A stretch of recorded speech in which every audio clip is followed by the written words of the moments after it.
Welcome to Leaders Eat Last, the podcast where we challenge the system, empower our people, and reclaim our communities. I'm your host, Thomas Spicer. And I'm Winner Watts. In a world where nobody's coming to save us, we believe it's up to us to rise, organize, and lead. This podcast is about more than just leadership. It's about purposeful action. It's about standing up for your people, honoring your roots, and building a future where our communities thrive on our terms. From the block to the boardroom, we're here to inspire you to take charge, build unity, and lead with your heart and good strategy. So if you're ready to stop waiting on change and start making it happen, this is the place. Welcome to Leaders Eat Last. It is official, brother. We are in this thing, bro. I'm excited. For the second direct, man. We here, man. The conversation. Official. It's a thing. Happy birthday. Listen this live to about 10 people. Share it out because this is the birth of something new. If you want to get in on the ground floor, if you want to be an A1 day one, this is your chance and this is your opportunity. Check out what we have to talk about while Winner shares that out. This episode is about no one coming to save us, right? And with the current climate in America, the political system, everything that's going on, now more than ever, we should be realizing that it's on us. It's on our backs. We knew that we needed to build our own empires, our own communities, and our own futures. But safety nets are gone. The gloves are off. It's getting really, really real. And a lot of people are talking about this strategy versus that strategy. But let's talk about what's actually going to move the needle and change our lives. You got that shared out? Everybody's talking about the strategies and different things that's going to work and different things to implement it within the community. But we need doers, right? So that's how this came about. People that's going to be able to take charge and lead with their voice, right? Let their voice be system for change. How can we evoke something more than just boycott? We can remove our dollar from Target and all these other companies that said they don't want to deal with minorities. But how can you save you by creating and implementing something new? How can we create spaces for ourselves that we didn't even need to have access to them to begin with, or have to lean on them for our success to thrive, right? If we have $1.8 trillion in spending power, why are we not just circulating the dollar? We talk about group economics, but do we do it? Do we implement it? Is that really a thing? You know, in this day and age, and we see with the climate that we're in, we have to make that an intentional initiative for us to do exactly just that. Don't complain, make solution. Right. It's time to execute. So the first order of business, right? Let's start from the top. And we're going to dive deep because you got to understand the inner workings of the system in order to really grasp the concepts that we're about to share. So the first order of business is why depending on the system will never work. I mean, we can look at the system wasn't built for us. It was built on us. I can look at the underfunded school system. They're in control of the information, the insight, and the knowledge that we have on our structurement and how we're supposed to move through life. Then, of course, you can keep people in a file line to follow the structurement in which the mode that they want you to, a part of. I have the people that can be the difference makers, right? Even those are being the norm, right? Understanding that doesn't have to be the case today. You don't have to look at, okay, that's what's been happening. Okay, how do you change the narrative now? You're the author, rewrite the story. It started like that. It doesn't have to continue that way. So we have to dismantle the fact that, okay, it has happened to us. We can't break the shackles. No, somebody can, and then they have to come back and help the other people realize that they are able to as well. Why the donor system is not going to work. I think that you said a mouthful when you talked about how the system wasn't built for us, it was built on us. That's the absolute truth. And I think that what a lot of people don't realize is that the system that we live in requires a slave class. Like, it doesn't exist without exploitation. Capitalism requires exploitation. Now, that it's a hard truth to kind of set in, but somebody's going to get exploited. Your only choice is whether it's going to be you or not. Right? Correct. Is going to get exploited, and that's unfortunate. Until we can have enough power, and it's kind of crazy because you have to win the game before you can beat the game. It seems to me, but it's designed for live off of the exploitation of the lower classes. And then when they try to distract you, they try to divide you by making you think that it's a race war. And yes, a lot of our economic position is due to our race because of where we started, how much wealth we've provided for other people. It's If you think about it, it's really more about green than black, right? Green than brown. And being brown, they just keep you away from the green. So I'm not denying that there's a racial component, but what I am saying is that if we're warriors, a social activists, what I am, without any understanding of financial literacy, if we're not putting any money away, we're not investing, we're not building assets, or trying to free up our time, free up our energy to really show up in spaces and for causes that actually matter. Because why? Because we're at work 40, sometimes 50, 60, 70 hours a week. We're feeding the beast because we're just trying to survive. But if we can fix that or solve that financial riddle, right, and get into like 4 hour work week type energy, now our energy, our mental capacity, our focus, our attention can be invested in things that actually uplift and bring us together. And now I think I'm kind of off because more than anybody else, right? It's us that say we don't stick together, right? It's us that put us down for the next thing. But it's rare that I hear anybody ask why. Yeah. Why is that the case? Why are we here? We call us crabs in a barrel, but nobody stops to say that crabs belong in a barrel in the first place. Correct. You feel me?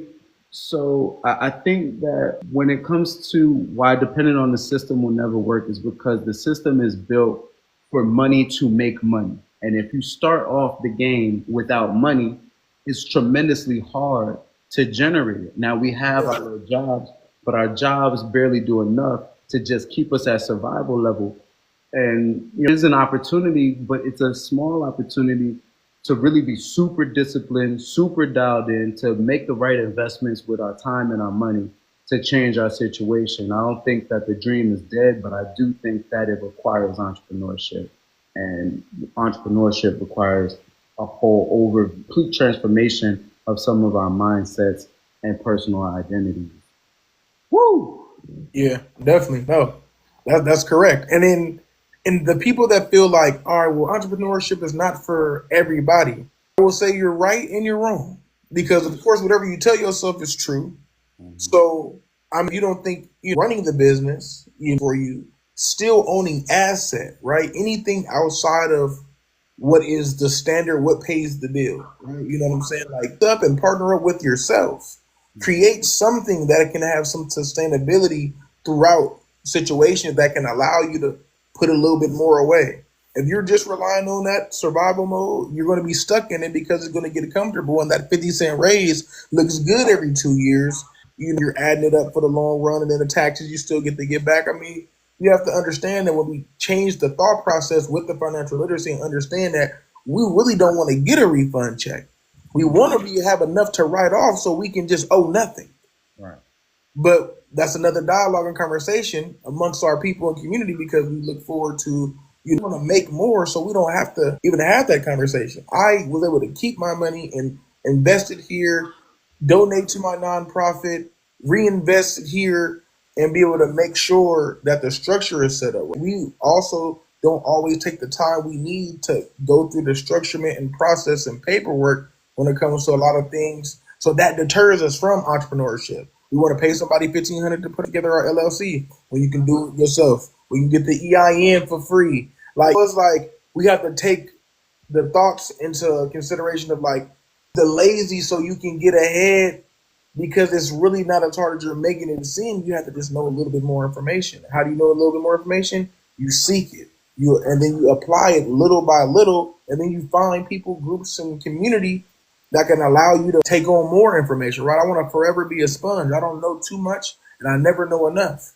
So if we can continue to do that, that's why leaders lead last, because sometimes you can't be a dictator. You have to lead from the back. You have to lead by doing, right? Wolf pack, the wolf is in the back, right, to protect the entire herd. So you have to have your people in front of you. Even on a chessboard, the pawns are set up first, and the most protected pieces are in the back. So a lot of times you can lead from the front, but you can lead from the back by doing, right? Be an exact representative, and then allowing people to see and participate too in what you do.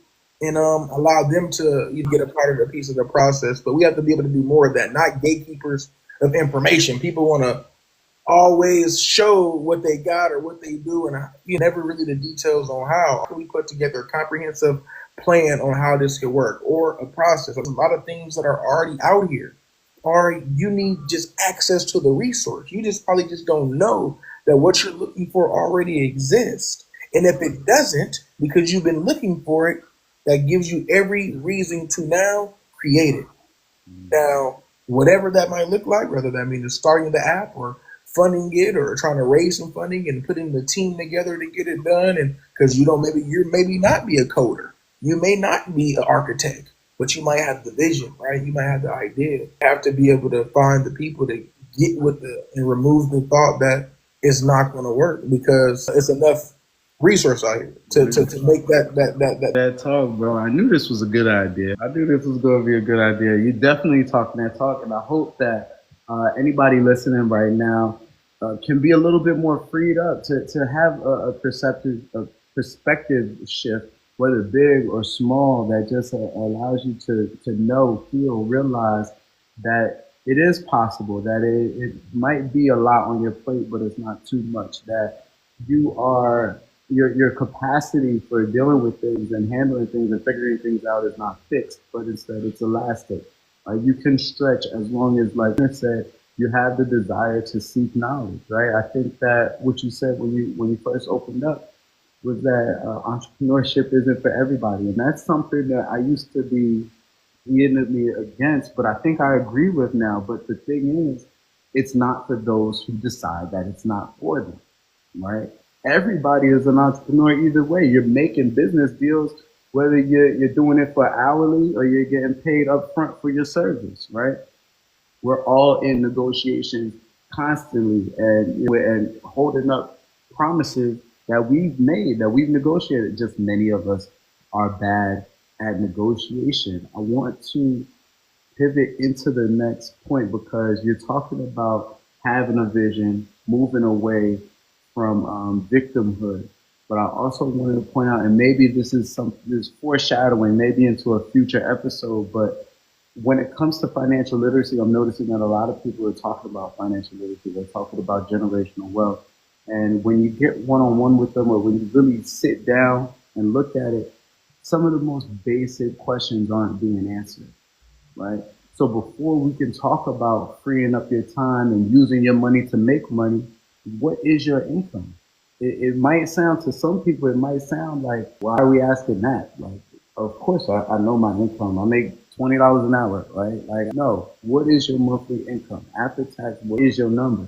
Reason it's important, because you cannot grow, you cannot change something you do not measure. And what I'm finding out is really frustrating is that more people would rather check their Facebook than face their checkbook, right? They don't know their dollar amount income. They don't know what their expenses are, because the expenses, okay, causes stress, it causes worry, it causes anxiety. So we want to avoid it, but it's so important that we face that, get our numbers together.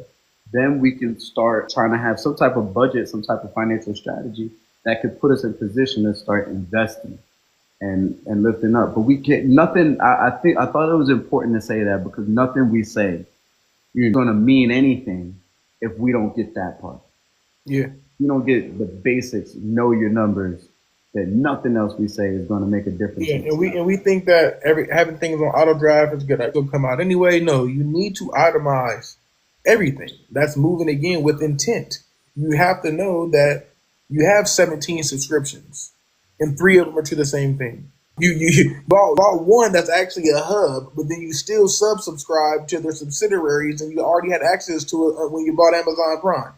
So, like, look, and you'll be giving away extra money that we don't even realize. Okay, $30 a month adds up. That $50 a month adds up. So if you put $50 a month extra into an investment vehicle, the same way that you give it away for entertainment, give it away for leisure, give it away for pleasure, we can be one step closer that way. But it takes self-discipline. But that's how you go from a victim to a visionary, right? You know, instead of taking a break, you have a breakthrough. So it's time to actually elevate your game. You go inward and think about all the things and the possibilities of the ways that you can change something. Mhm. There's so much already going on, but you have to realize that somebody started by watching and looking at something else and realized it was still something missing. Mhm. The first person that made shoes, the second person that looked and said, "Oh, shoes is already made. I'm gonna go make something else." No, he said, "I know how to elevate it and make it better." Mhm. And then the third person said, "You know what? They're still missing a piece. Matter of fact, theirs doesn't look like mine." So you're unique, whatever it is, right? Because everybody is so specifically divine how they are, Mhm. can make a change in a different and just switch the mindset. We've been conditioned to think that the only way we can be successful is one way. No, learn something new. Because on the other side of discipline is where greatness is waiting for most of us. But we won't get past that small hurdle of like, okay, it'll take 11 months to learn this trade. Mhm. Damn, I might have to go back to the drawing board. But most people go back to the drawing board, they make the drawing better.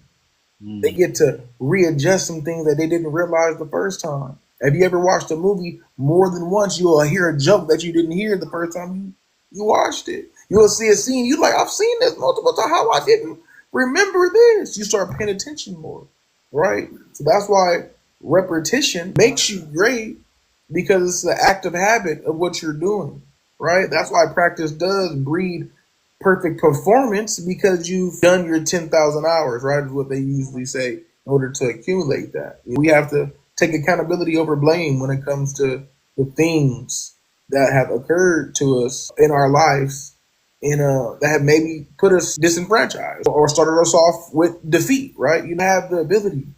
Every day you have the ability to wake up and do small things that can help change your thought process on you having the ability. You do my best to wake up, listen to a sermon, listen to some high vibrations, and tell myself at least six affirmations. Days it works. Some days I'm still human, but every day we're trying to put our best foot forward. Right? You had a thing. I had some stuff I was investing into that wasn't necessarily giving me an ROI.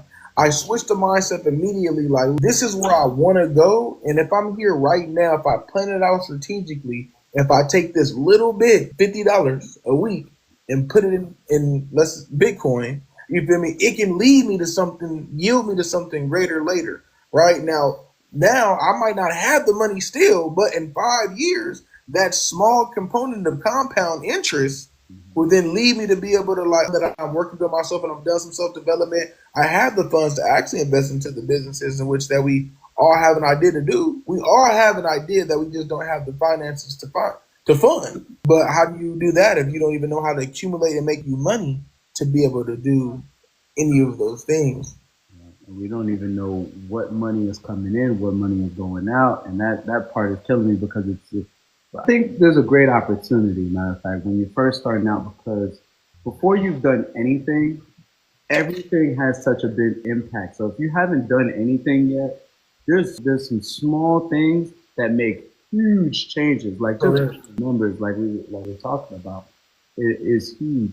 You talked about. Let me see if I could get it back. Moving from victim. No, I guess it's not going to come back. But you talking that talk either way. I just realized I got the blue light. You got the red light. What is this? The Matrix or something?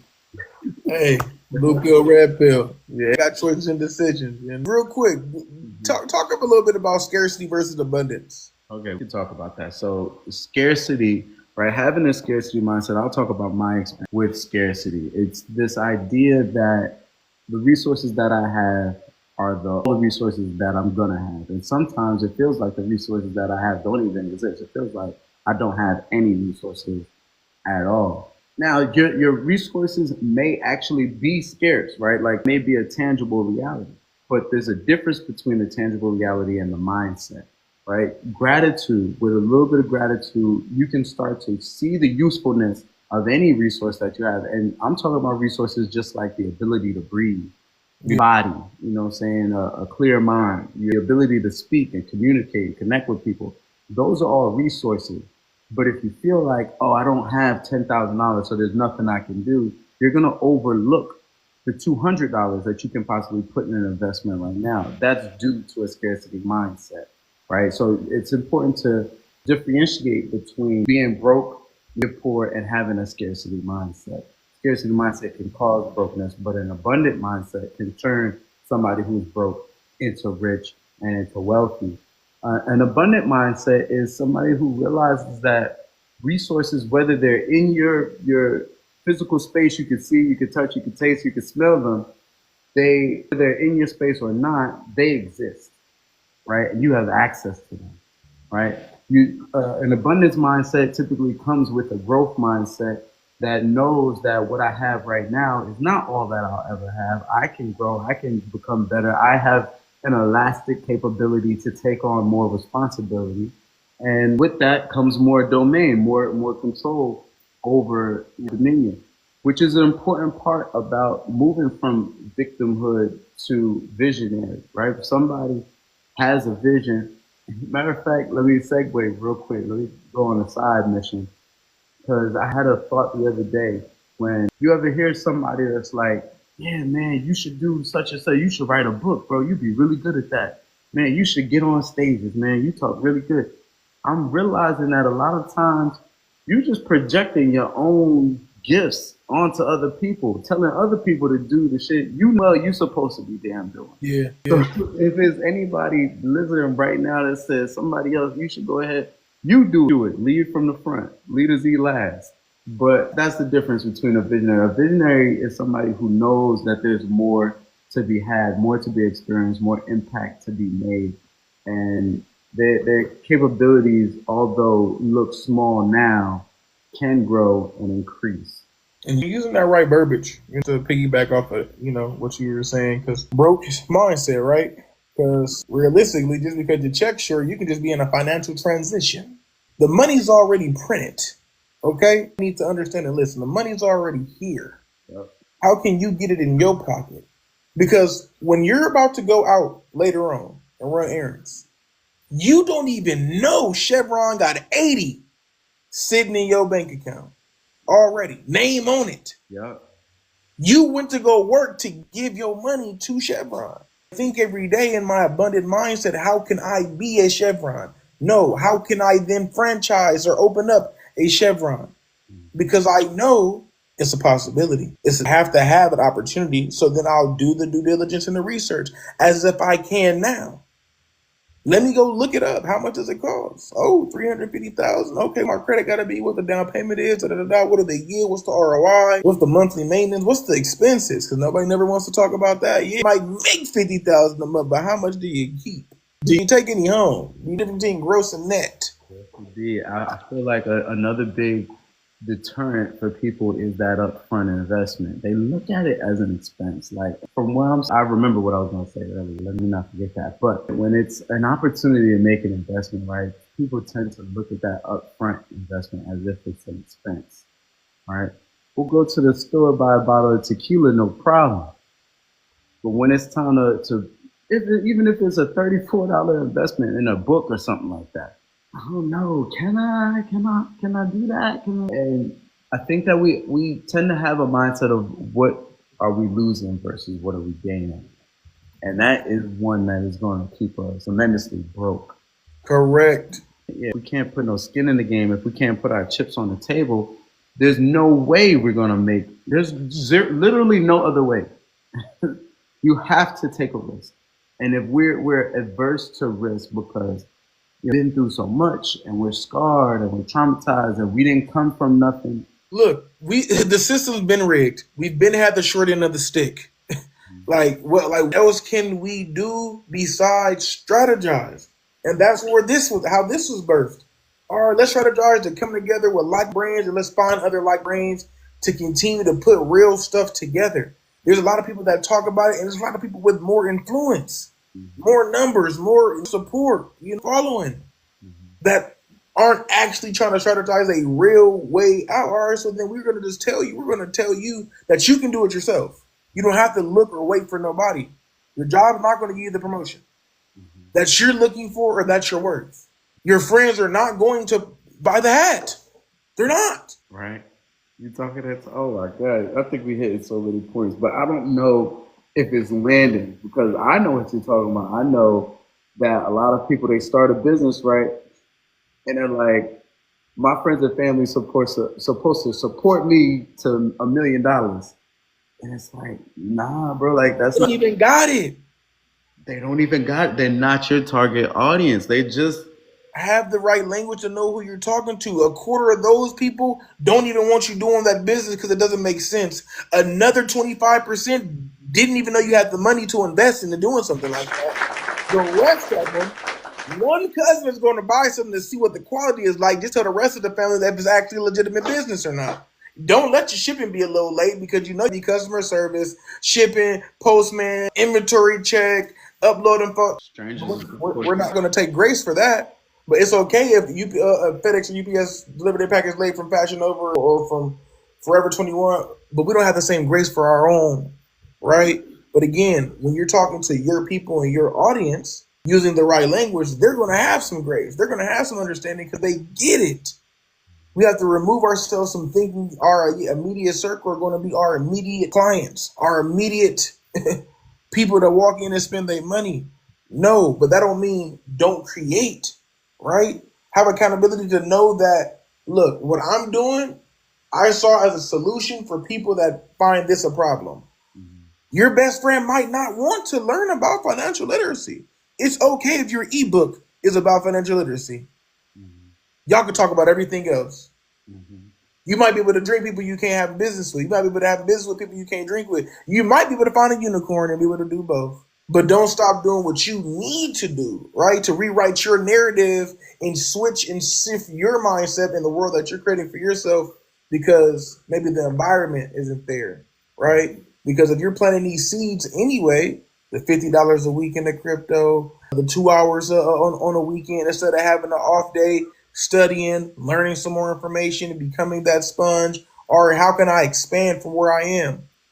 Maybe I'm so good at Excel, I can teach people Excel. Maybe I'm so good at communicating, I can show people how to effectively communicate and properly understand that it's also about comprehension and how to be able to meet people where they're at and speak their language and da. Maybe you don't know unless you take the time to do that. So if we get intentional about, again, rewriting the narrative, switching the energy into our favor outside of the that may not be going right, or there goes a hurdle, be a hurdler. There goes a firefighter. We can't let mom and dad's insecurities stop us from pressing forward. No, they didn't. They was not able to get the laundromat working. It didn't work for them. That means you're not going to start your Turo business. It's a new day and age. Different things work, different strokes. It's 1,000 ways to skin a cat. Maybe you can help them get started on it again, right? Maybe you can take some initiative to innovate. Maybe you can start a fluff and fold and then create a delivery service attached to it. How can we take what we got, be resourceful within self, and make it better? We're all capable. Take the time to actually do just that. When we're planting these seeds, we have to look at the way different trees grow. I want to be a bamboo tree. right. I want to grow 7 years underground first.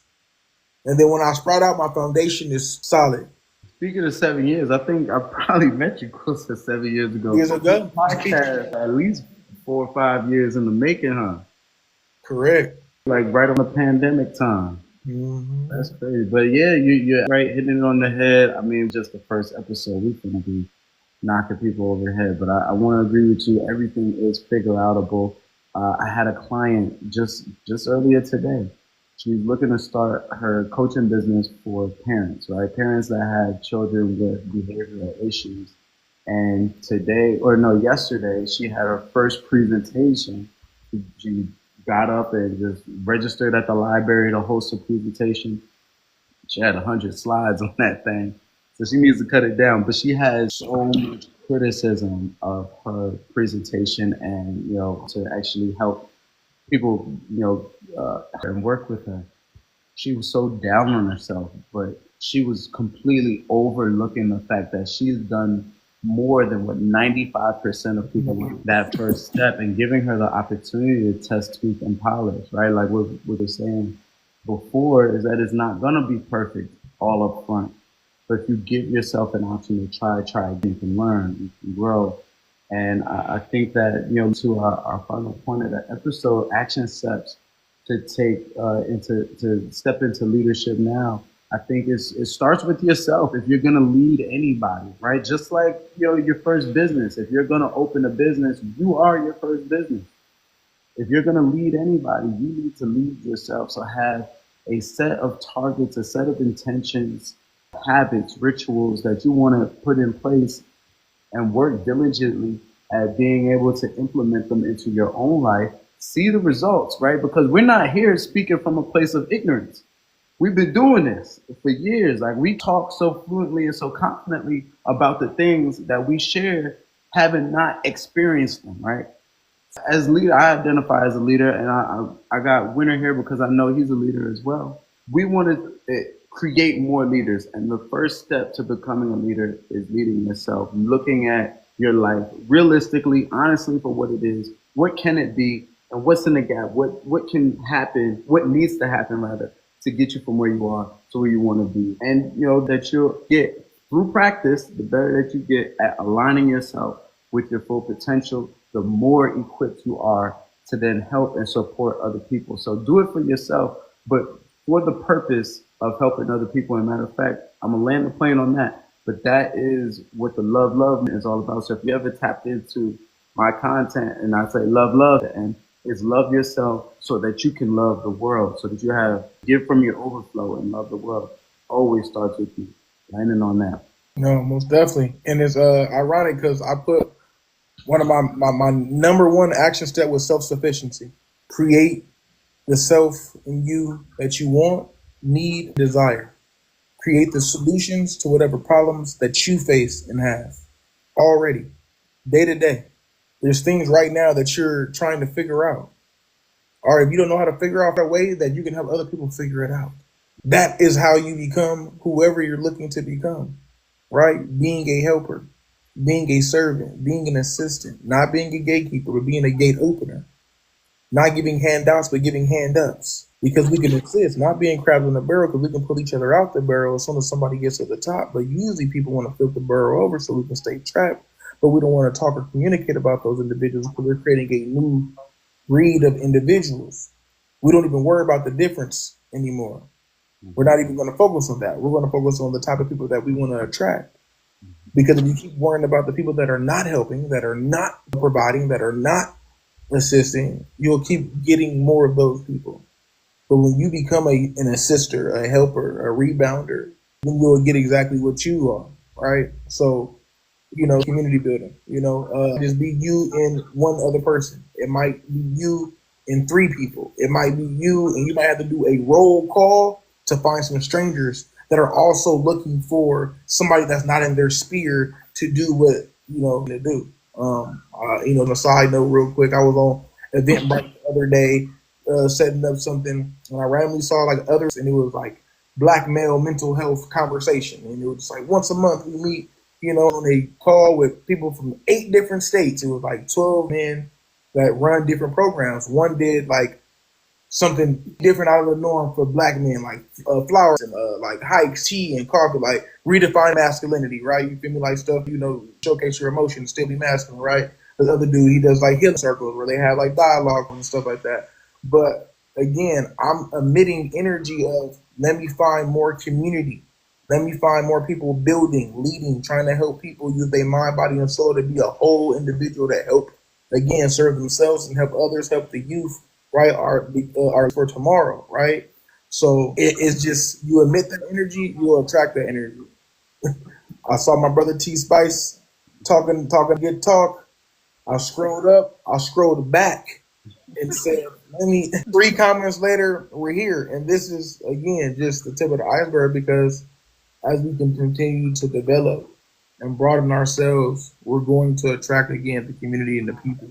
And so will you. And so can you continue to, time to sharpen your iron. And that's what we will be here to assist with. Yes, indeed, man. This has been fun, bro. A lot of really good energy. I hope that we can get the replay. We get to share this, share the message. If you tapped in with us this time, please stay tapped in, because the plan is to make this a regular thing. Matter of fact, give you a little sneak preview into what we'll be talking about. 12:30 Pacific time next week, next Sunday. So the episode is The Power of the Black Dollar, Boycotts, Business, and Building Wealth. Right? So that's what we'll be talking about next week. Again, this is the podcast for leaders. This is not just about empowering individual people to do individual things, but people that are going to bring other people together in the name of progress. And when I say us, I'm gonna let the winner get the last word, and we'll just close out. Yeah, but look, system isn't coming to save us, so we got to build on our own. Waiting time is over. It's time for us to lead from the front. If you're with us, stay tapped in, follow, subscribe, like, comment, share. Remember and understand that this is a movement, not just a dialogue and a conversation. We action oriented over here, and if you didn't know, act like you know. Love, love. Thank you, brother. Till next time.